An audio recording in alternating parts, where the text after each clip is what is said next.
I recently saw a comment, and I've seen many of the comments of the like in the past, regarding the concern for deconstructing human beings down to their basic bits, their basic parts. And this is a very common concern, and I think it's unwarranted for a number of reasons. And I also think there are a number of blockades in place, natural human blockades, that prevent us from really getting at deconstructing human beings. In the past, I've referred to this as human knowledge, specifically those spheres of knowledge and science that concern human beings directly. But before I proceed there, let me first get certain things out of the way. And I've talked about this in the past, but it's probably worth mentioning again, just for the purposes of elucidation and illustration. So let's say geologists make some geological discovery and related to maybe some rare form of seismic activity. If he's lucky, he might have his discovery published in the science section of the New York Times, more likely in some science magazine, but it's not going to really shift people's thoughts one way or another. Most people won't give a shit. Some people might find it interesting in passing, so they might read the article in the science section of the New York Times, and that's it. What if a paleobiologist makes some hitherto unknown discovery, finds a link between what had been previously thought two unrelated animal taxa prehistorically, hundreds of millions of years ago? Most people won't give a shit either. After all, most people, despite being genetically related to every organism on Earth, don't draw too many correlations and feelings of relatedness to strange prehistoric animal taxa. So those guys are pretty safe. And if they're lucky, they'll have their 5 to 10 minutes of fame in some article in a magazine or possibly in the science section of a newspaper. But when it comes to humans, as we all know, everyone gets really, really itchy and sensitive and worried, as the person who left the comment seemed to be worried. Now, it should be said at the outset that it really doesn't matter how we feel about this, because in the long run, ultimately, the deconstruction of human beings will happen. And here in this context, I mean the unlayering of human psychology, of human physiology, the interaction of both, and so on and so forth. Sex-specific behaviors, brain differences, that will all happen on its own. It's already happening, right? But there are absolutely blockades to this. There are 3 principal blockades, to my mind, that stand in the way of the project of deconstructing the world, that is, deconstructing the human world specifically. The first blockade is one I've talked about in the past, primarily in The Contented Irrationalist, which is to say the ego, the human ego. The human ego, in most cases, in most human beings, takes precedence over acquisition of knowledge, which is to say, if previously incorrect information can be corrected by new forms of information and new data, that correction might not take place because the ego won't allow for it. This is what we call dogma, or at the very least, it leads to the formation of dogma and ideological rigidity. And I've talked about in the past. There's another kind of blockade, the second blockade, and that blockade is the desire for mystery. It is, by and large, more a female blockade than anything else, I would say, and argue. Desire to feel warm, fuzzy feelings of inexplicable wonder, not knowing what something is and why you feel a certain way. Along the lines of, oh my God, I don't know why I feel like this, but it's amazing. That sort of thing. Now, that is a big obstacle. But I would argue that the biggest obstacle is the deliberate suppression of human knowledge. And it takes place in many, many different levels. But specifically, I want to talk about the deliberate female suppression of human knowledge. Now, in my previous video, the obfuscated transaction, many people have mentioned, women have no interest in making the transaction transparent. Well, that's true. And I am well aware of that and have been for years. I didn't explicitly mention it in the video because I wanted to talk about it here. And what do people mean by that, and what do I mean by that when I talk about it here? By that I mean it's obviously not in women's interest to make the transaction transparent, because then they have obligations. That is, I'm talking about the sexual transaction, the reproductive transaction. And they also have to produce something of value, because then there are clearly delineated lines that they have to follow and clearly delineated expectations. Now, with respects to the blockade of human knowledge, one of the most important aspects of human knowledge is understanding female behavior, human female behavior. And on this channel and several others, many of us have been on a long-standing journey, a long-standing path to do so, to understand that, and to explain it to others, particularly men, but to all are welcome to try to understand this phenomenon. I will add that women have very much a vested interest in stopping that. And of course, that's related to the ambiguity and the lack of transparency in the transaction. Now, some of these things coincide with each other. Some of them are coterminous. For example, I think it's fairly common in the case of women to display blockade 2 and 3. That is, the desire for some sort of warm, fuzzy, tingly sense of wonder, mysterious wonder, and at the same time not wanting men to take away certain so-called secrets from female behavior. And many of us have experienced the direct, and I do mean direct, explanation on the part of women of how they operate. I've been in relationships with women where they say, we have sex for the reason of getting this or that. I have friends who've been in relationships where their former partners explain the same thing. And of course, it's not in women's interest to let men know that. Also, think about women's opposition in general to the religion of Islam. Why do I oppose Islam? Because it is anti-free thought, because it doesn't leave you alone. Why do women oppose Islam? Because it restricts female freedoms, because they don't get to do whatever they want. It's not because Islam doesn't believe in evolution, human evolution, or Islam is anti-free thought, anti-inquiry. They don't care about that. And on that level, in that manner, women in Islam, the traditional tenets of Islam, have a lot in common. Both are interested in suppressing certain aspects of human nature, or rather, knowledge of aspects of human nature. Now, in the first instance, I would say you find this as commonly in men as in women, and all three of these can coincide with each other.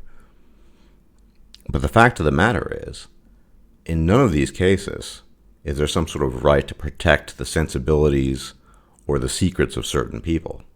Which is to say, if someone feels offended, if their ego is standing in the way of understanding, that is their problem.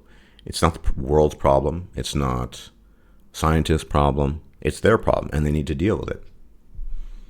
The same is true of people who wish to maintain some sort of aura of warm, fuzzy, tingly mystery. Who cares? You can continue feeling that way or not, but the facts are the facts, and we who are interested in the facts and delving into the human psyche and delving into human knowledge, we're going to do that regardless. And finally, with regards to women, this is probably the most important point. I have long seen my task on this channel, and there are several tasks I see myself as having, as dispensing that knowledge, the deconstruction of human beings, both men and women, but particularly women, to men, so they can understand what they're dealing with. And then, the cards are on the table and they can take it or leave it. For the sake of relative fairness, but also for the sake of simply understanding things. Now, we have entire institutions out there that are essentially designed to suppress these types of knowledge. We see all kinds of stupid and faux bullshit science going on. C.S. McTough did a video fairly recently, so did Karen Strongman mentioned this I believe she's an Israeli psychologist, self-proclaimed neuroscientist. She's not talking about there not being any differences between male and female brains. So these concerns are, one, not warranted because it's going to happen anyway. And the longer we stay concerned, the more slowly this process will take. And I think that's a bad thing. The three blockades, ego, the desire for mystery, and the desire to maintain power, are very, very important to take note of. And oftentimes, this is not a unique phenomenon. This is the third one in particular.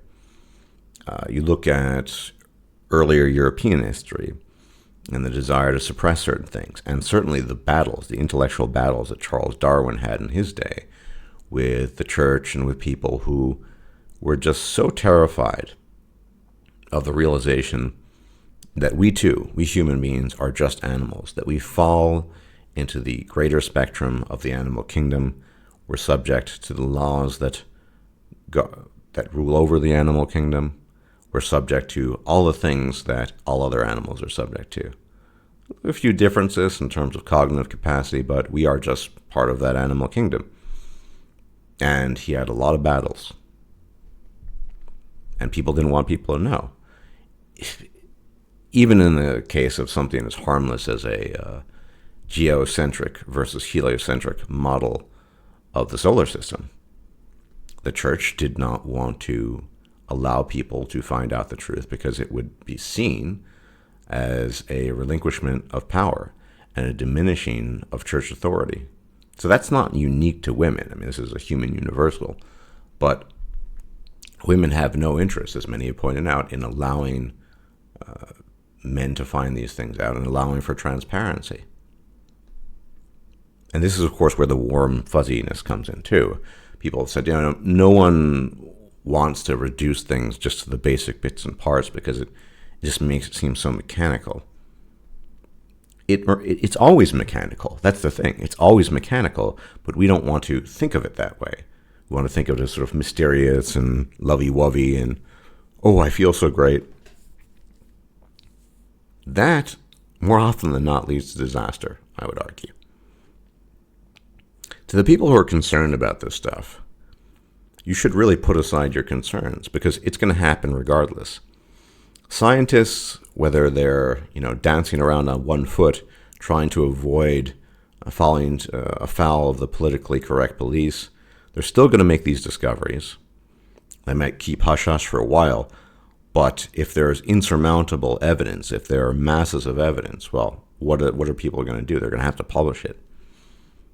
And I'm going to keep on doing what I'm doing, and other people are going to keep on doing what they're doing. You cannot stop the freight train of discovery, the desire for human knowledge, the desire to deconstruct the human. People will resist it.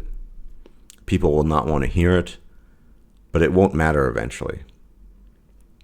Now, on a final note, there is a benefit to all of this. Think about the centuries, and indeed millennia, that our species have been around. And think about the misery we lived. It was, I would argue, largely self-inflicted immiseration, which is to say, so much time wasted not trying to understand the world, yielding rather to a weak sense for mystery and not understanding, lack of comprehension. That has been a huge problem in human history. We've lost so much as well, and in a more general sense. I've talked about this many times. Think about the destruction of the Library of Alexandria. Incidentally destroyed several times over, but most prominently by members of the church. That was a repository for virtually all the knowledge of antiquity. We don't know what was lost. We don't know if human knowledge and human progress, civilizational progress, might have been accelerated by that. We know that there were tracts of Archimedes that were lost, and many, many, many other books and scrolls and papyri and all manner of things. We're very good at sort of safeguarding these human flaws, the desire for ego, the desire to feel a sense of mystery, the desire to suppress certain forms of knowledge to one's own benefit. All of that has to be removed. Because think about it. Ultimately, it will be beneficial. Ultimately, if we want to have an optimized society, an optimized civilization, that absolutely, per force, cannot happen without understanding all the aspects of human beings that are out there. So far, we've been sort of just tinkering and fiddling and trying to figure things out. We have, based on a bit of instinct, based on a bit of insight, based on a bit of science. But I would argue the current model, societal model that we have, is probably outdated. It's probably not optimized and streamlined for human apes. And I'm not going to claim to know what that optimal model might be. But rest assured, as we discover more and more, centuries down the line when we're all dead, I don't think we're going to be seeing the same model as now. I think we're going to be seeing something very different based on a myriad of human discovery and understanding all kinds of human behavior, neurology, physiology, and other things. It won't be the same sort of so-called enlightenment model that we have now, so-called democratic values. It won't be that. I don't claim to know what it will be because I lack the foresight and the knowledge, and I'll be dead before that. But rest assured, it will happen. Sometimes more slowly than quickly, but it will happen.